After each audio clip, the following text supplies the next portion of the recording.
দেখো এই মাত্র একটা পার্সেল এলো মিশো থেকে, দেখা যাক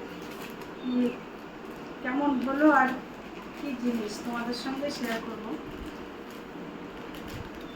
আমার আবার পার্সেলে সব জিনিসগুলো সঠিক আমার হয় না,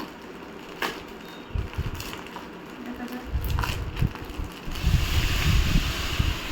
কালারটা তো বেশ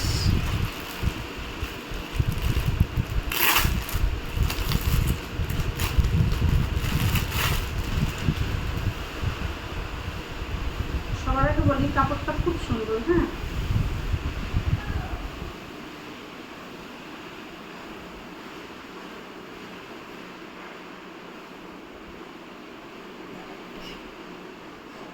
জামাটা হচ্ছে তোমাদের আবার তো অনেকের অনেক প্রবলেম বাঁধার জন্য, তো চলো এটা আমি পরে দেখাবো তোমাদের পরে কেমন লাগে।